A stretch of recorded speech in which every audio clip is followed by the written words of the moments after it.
data. Information about your local market can help you make decisions on how you do business at your radio station and involving your radio station website, not only today, but tomorrow, next week, next year, and on into the future.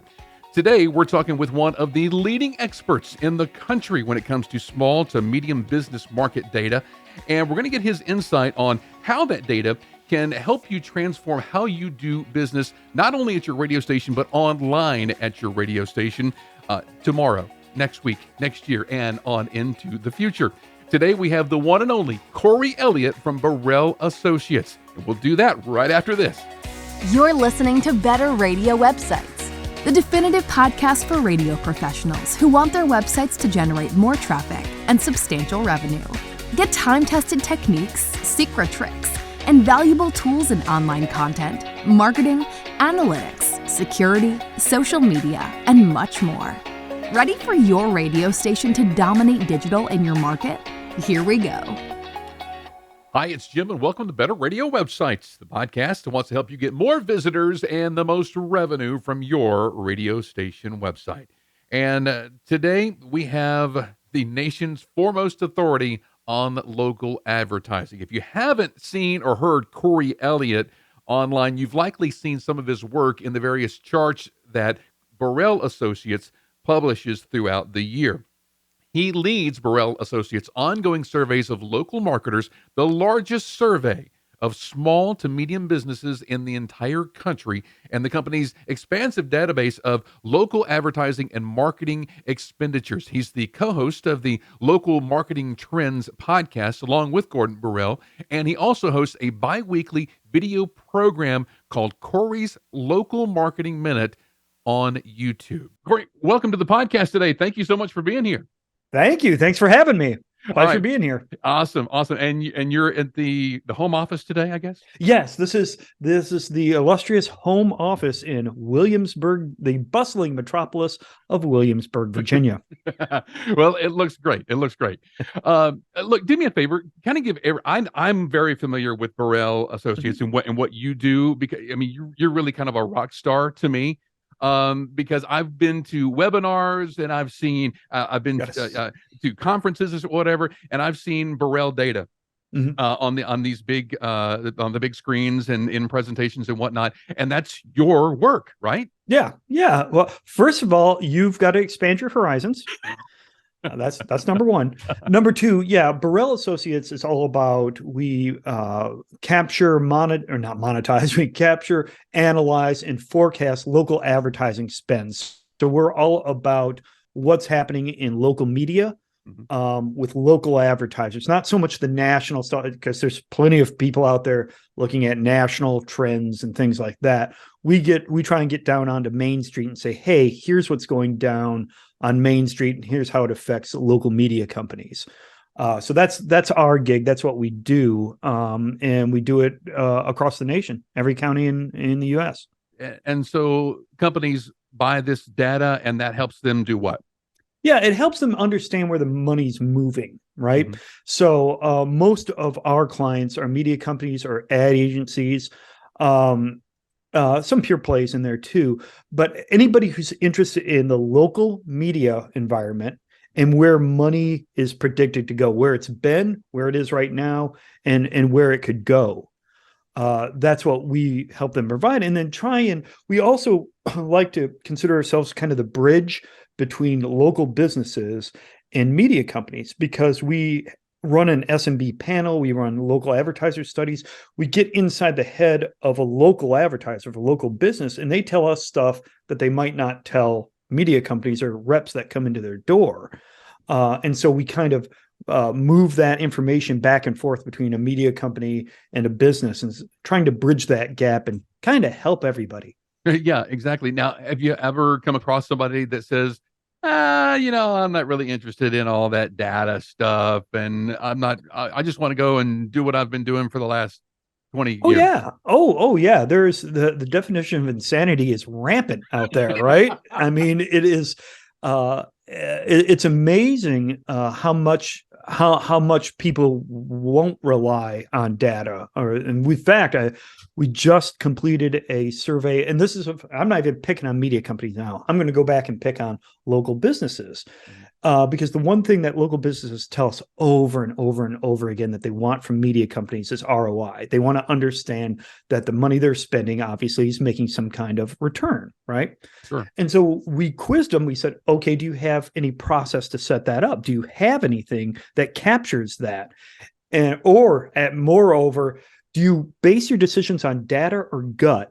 And dang near half of them still they want ROI, but they base their decisions on gut. So there you go. But with an ever-changing world, I mean, the world today is not the way it was last week, and I mean, and that seems to be getting a lot faster. I mean, the world tonight is going to be a different world than it is now. Oh yes. Oh heavens to Betsy, yes. And things have rapidly changed since the pandemic hit. That was a complete turn. Obviously, but in one of the aspects is how local businesses and local advertisers think about marketing and what they do. It taught them a lot of lessons, and it has carried through to how they are engaging with local media companies now. It's different than it was just in 2019. So what kind of things have you seen radio stations kind of change once they get that data? Do they change their selling? Do they change who they sell to? What do they change with that data? Yeah, that's certainly part of it, and also it helps expand the mind because it's right there in black and white in numbers about this amazing, and we all know it, the shift to digital. Right, that's an old headline, but when you see it kind of in stark terms of, oh, this is where the money's being spent, you can choose to engage in that or not, up to you, or you can just write it into the beach, right. One of the two. But that's what a lot of radio stations do. And radio has had a great vantage point in the last few years, because radio, if you look at the major local media companies, right? I'm talking about TV, newspaper, radio. Let's even put directories in there. Remember those? Remember those big yellow pages? Yeah. Well, they were the first to be hit by this whole digital revolution back in the last century, right? They were the first ones to be impacted. Then came newspapers, then came TV, now radio. And radio, the smart ones, watched what happened to all these other three and said, ooh, when our time comes, let's not do that.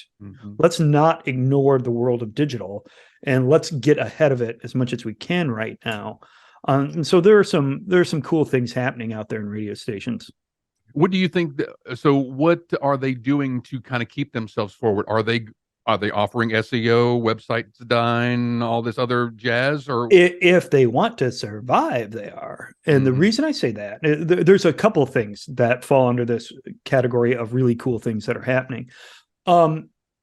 Digital marketing services, as far as a modern media company goes right now, has got to be on the table. You've got to you can't ignore it. You've got to decide. You can decide to ignore it. You can decide to say, nope, there's not enough profit in SEO or whatever the case is.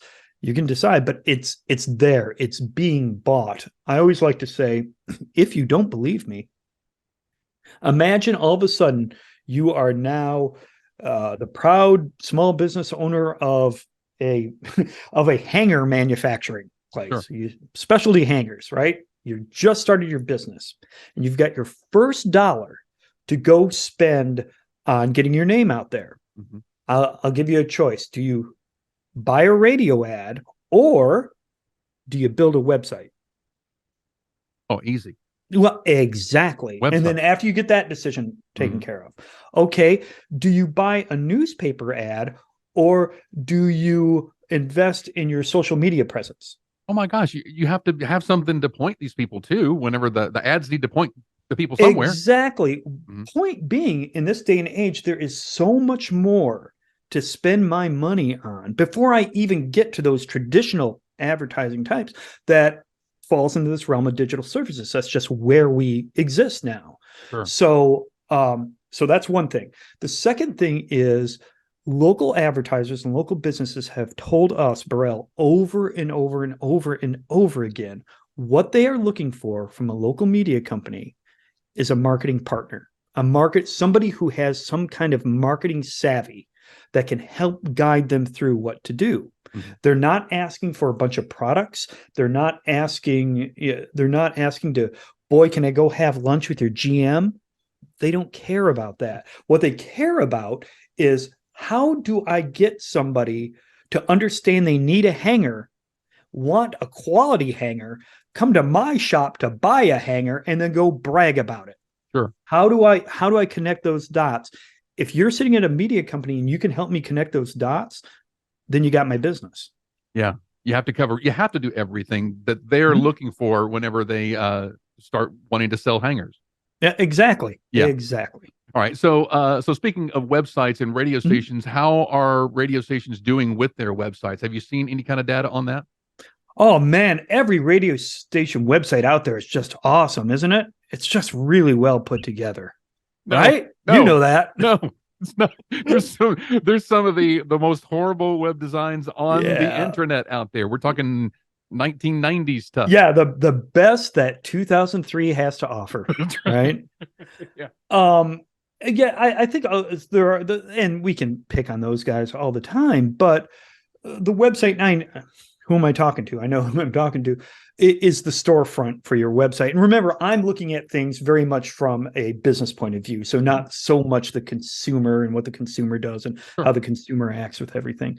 But as far as a local business goes, don't think for a moment that a local business who wants to break in or wants to expand their digital presence isn't looking at your station's website and judging it, because they are. Sure.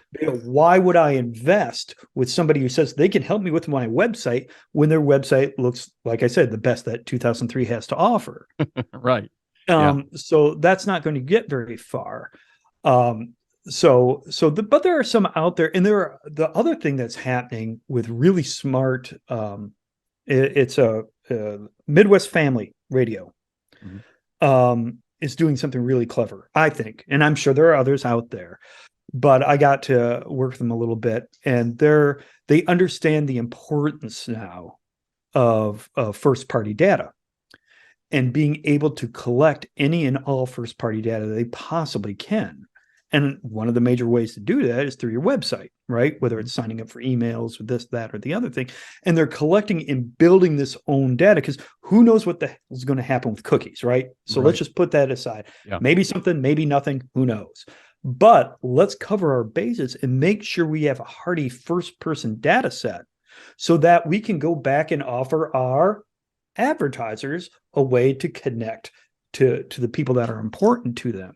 Right. So that's another function of a website that I think is critical going forward. Yeah. So every radio station should have a newsletter and holding on to that data of contest submissions and that sort of thing. Absolutely. And it doesn't have to, you must have a newsletter. I would encourage you to think of ways to collect data, because whether it is a newsletter or a contest or whatever, get that data. What you need to invest in is a smart databaser, somebody who can bring all of that data together, clean it up, and keep building on it. Sure. That's certainly a place where you can win. Sure, exactly. So what about what other things that radio stations could be doing? Podcast, video, what other things? My boss, Gordon Borrell, the namesake of our company, Big Pot, loves the podcasts. The thing is that I'm challenged with podcasting, although I like it, I haven't heard a great, and I'm sure it's out there. One of your listeners is probably going to send you an email refuting everything I'm saying. I'm not sure how you really monetize a podcast, a local podcast.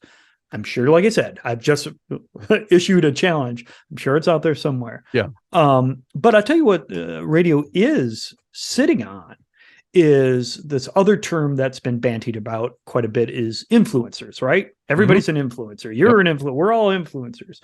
Well, radio, more than any other, I think, local media type, maybe TV, certainly not newspaper, is sitting on influencers. They've got them in-house. That's who these people are. Mhm. And it's something that could dovetail over for them.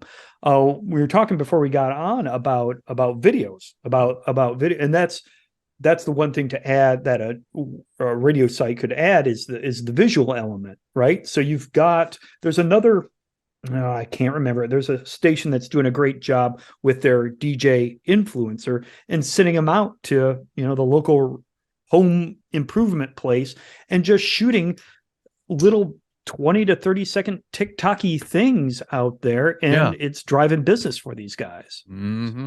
Yeah, exactly. They have to, radio stations have to think outside of the box, especially when it comes to all of these other, and it's so easy. It's not like you have to hire a film crew and a truck and everything like that, like it was 20 years ago. It's an iPhone. Phone. Yeah. Yep. It is. And that's the other thing. Of course, better equipment, all that. Yeah, it's going to look better. But here's the thing. Thank you, TikTok and Vine and Instagram and everything.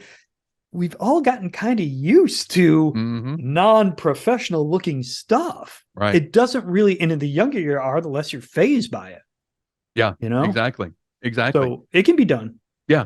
All right. A question about streaming. Okay. I've heard some stations wanting to, and I'm asking from a data perspective, obviously, some stations wanting to charge for their streaming, kind of go against kind of do an OTT type of model, but for audio, like have their regular stream, but then have another stream, which they monetize, but is commercial free. You seeing anything about that? Yeah. Back when I sat at a newspaper, we'd call that a paywall. Right? Exactly. Yeah. And so how did that work out for newspapers?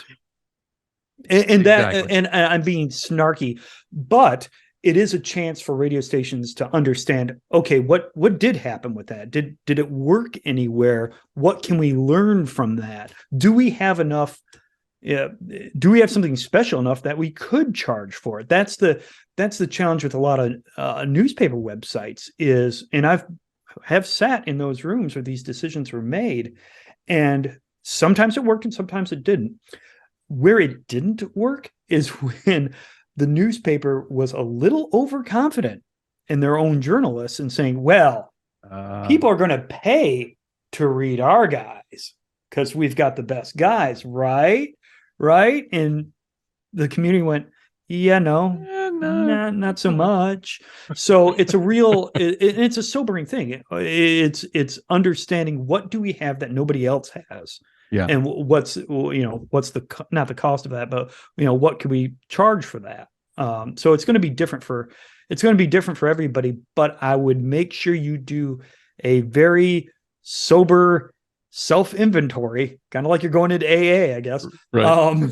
A fearless self-inventory of, do you have the assets to do it? Do you have something that's worthy? Not just you think it's cool.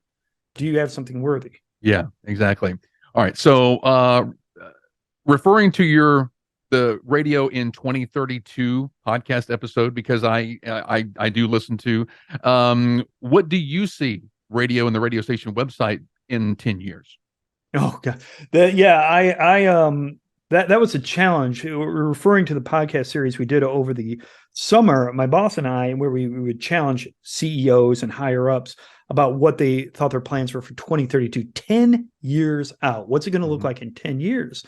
All of them, not just radio, but newspaper and others included, and TV stations, all had a great faith in humanity, which is lovely to hear.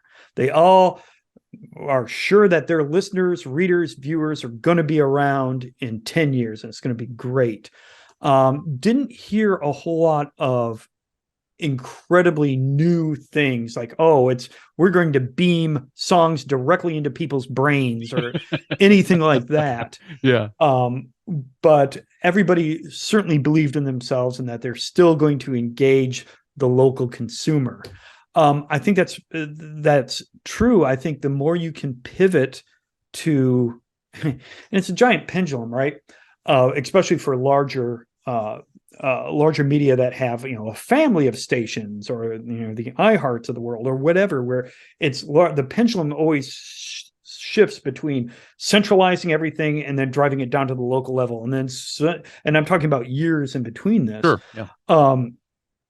But the understanding the power of local and being the local expert is going to carry you, and however that comes out, I think it's going to carry you farther, because that's what's going to make you different. If I had $1 for every time I went to any market, what media, it doesn't matter, every market, and started a presentation, somebody's going to raise their hand.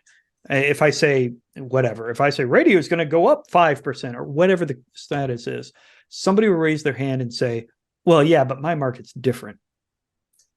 Every market I go to is different.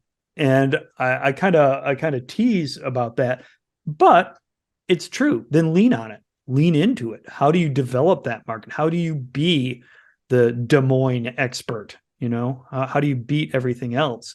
And I think that's where you can take 2032 to, is down to the local level. I do. I firmly agree. I think it's all going to be how hyper local can you be? Mm-hmm. Yeah. Absolutely. Yep. Absolutely. All right. Well, Corey, I don't want to take up some more of your time. I know that you're busy there in the home office today. Have you always been a data guy? Yeah. I used to work in a different life. Are you ready? I don't think I've told. I moved out to LA because I was going to work in film. Wow. I could see that. Yeah. You could see that. Well, I want to stress behind the camera. Okay. Okay. This isn't an in front of the camera thing. No. All right. Well, give everybody how they can get in contact with you. Of course, pitch the podcast, and I love the local marketing minute on YouTube. I could sit there and watch every one of those over and over and over again. It's just perfect. Oh, great. I'm glad you like it. Yeah, it's easy. BorrellAssociates.com. Go up to the top rail there. It says Insights. Drop down. You'll see our podcast. So we alternate weeks. We do podcasts every 2 weeks, and then we do these local marketing minutes, which are an average of about 5-minute videos on some piece of data we found through our SMB panel or through our local advertiser survey. Or sometimes it's just data that other people have that we find, and we kind of talk about and try to always relate it to local media. What can a local media company do with this information? Yeah. So that they're fun to do. BorrellAssociates.com. That's the place. Absolutely. Corey, thank you so much for being on the podcast today. Really appreciate your insight and all of the great data that you send our way. Well, great. It was great being here. Thanks. Thanks for listening to Better Radio Websites. Remember to subscribe, leave a rating or comment, and share this episode with your team and radio colleagues. For show notes, archived episodes, and more free resources, visit betterradiowebsites.com. Need help starting or making your radio website better? Visit skyrocketradio.com.